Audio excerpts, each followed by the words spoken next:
of my goal as a designer is to enable you to think about your own needs, think about your own capabilities, and to reach beyond and to utilize that information in a way that it really works for you. You gain the information that you need, and then you know how to use that in every situation with every pattern, and it empowers you to become a better seamstress. Patterns then become a tool that you can use to create a better look for yourself. Lengthening and shortening is in that same realm. It should be customized. So typically you would start out with a pattern that looks something like this, right? It's got your grain lines, some design details, your darts and everything, and you're like, oh, there's no lengthen or shorten line here. What do I do about this? Well, for most people, you will want to lengthen below the bust. Anywhere below the bust is a good place to lengthen or shorten, but that's not true with everybody. Some people need to lengthen or shorten up above. Now, the problem with lengthening or shortening above this bust line or above the bust point is that you don't want to cut into the armhole. So anytime there's a design detail that you need to stay away from to maintain that same shape, then stay away from that. On this particular sample, particular design detail. Now, I know a lot of gals who will be tempted to just lengthen or shorten at the bottom of their pattern, who want to just lengthen or shorten, lengthen especially down here, and then, you know, draw in the rest of the dart line and then be done with it. But the problem with this technique is that it now doesn't fit back to your pattern piece that you're sewing it to, your skirt piece or whatever piece sews to it. Now, if this was a shirt or a blouse and there was nothing being sewn to it, then it's okay to lengthen or shorten from this angle right here. Now, I'm going to talk about lengthening first, and shortening will come next. All right, lengthening, we want to draw in a lengthen line. So this distance right here, this is the amount you want to lengthen, and this is called your plumb line or your truing line. Okay? So we're going to draw in a line that's parallel to the grain line or to center front, either way, anywhere that doesn't get in the way of a design detail and it's below the bust point. So if this is the bust point, anywhere below here is fine. So you'll draw your line, and then you'll cut into it.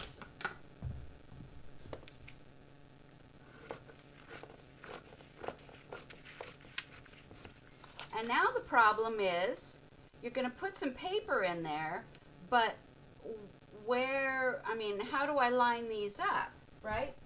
So that's where the plumb line comes in handy. So this plumb line right here matches up to your center front line or your grain line, depending on what your pattern piece looks like. So I match those up both across, perpendicular, and parallel, and then I put some tape on here,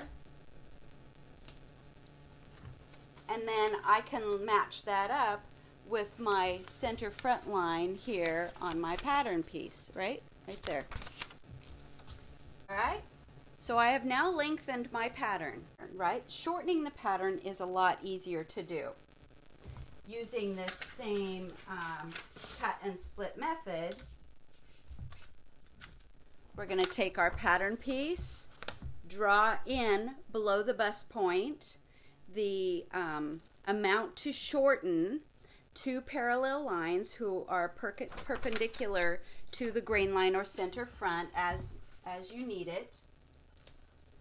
You're going to fold one line up to match the other, and I always turn this one under like this. There we go. And then bring that line up to match. Now, the other thing that you're going to have to do, whether you lengthen or you shorten, is you're going to have to true that line.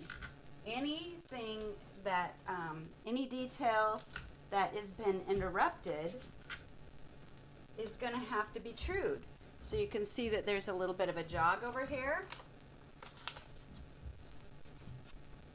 There's a jog here at the side seam. There's a jog here at the dart. Those have to be trued. It's very easy to do. We do it the same way that we transition between sizes. So you've got a point here, that's your beginning point. Here is your end point.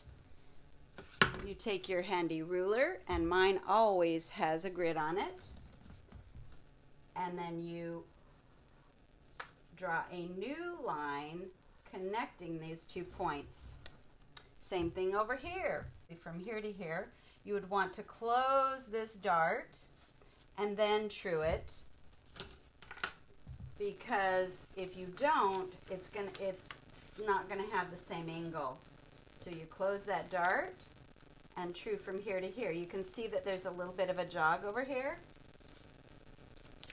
Maybe you can't see there's a jog. Do you see how there's a little bit of a jog right in this area where this first symbol is, or first dot? That's going to be cut off. There you go. There's your new side seam, all the way from the arm's eye underneath the armpit down to the waistline. Same thing has to happen on the lengthen. Same situation. Now, what I promised to do is teach you a second method for lengthening and shortening. And here is my sample for that. I draw in 2 lines. So these are still parallel to each other. And then this is the amount I want to lengthen. It wouldn't make sense to use this method for a shortening, because the 2 parallel lines is just as handy. So this one is going to be for lengthening, and what I'm going to do is cut around this. Now, in the old days, probably about 1960, 1970, the pattern companies had us doing this kind of method. It had a little measuring marks on the side here. I think it didn't catch on. I think people didn't really understand the concept behind it. And so they've gone back to their usual method. Okay, so now I've got this little square. Now I can put paper underneath, which I always am going to have to do anyway, because I have to fill this gap somehow. Paper, okay, and then this little square, this little angled piece is going to help me put this back in place. So if this is the amount I need to lengthen, all I need to do is match those corners, and then suddenly I have lengthened my pattern without having to measure or make parallel lines on a separate piece of paper. So those are 2 methods that are pretty handy. One of them should become one of your favorites, I suspect. Remember that whatever you do to the front of your pattern, if you lengthen it or you shorten it, you need to do the same thing with your back piece. Now, some people will ask me, does it matter where they lengthen or shorten? And I would say you want to do it in the same general location. It doesn't have to be in the same exact location, if that helps. So here I have a princess seamed pattern.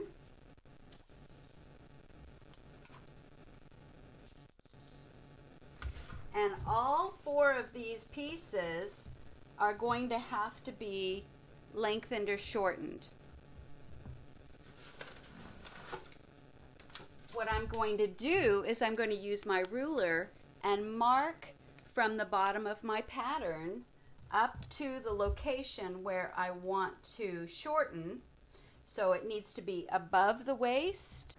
I'm going to measure from the hem of my jacket and put a line at 3 inches on all of them using my ruler from the hem.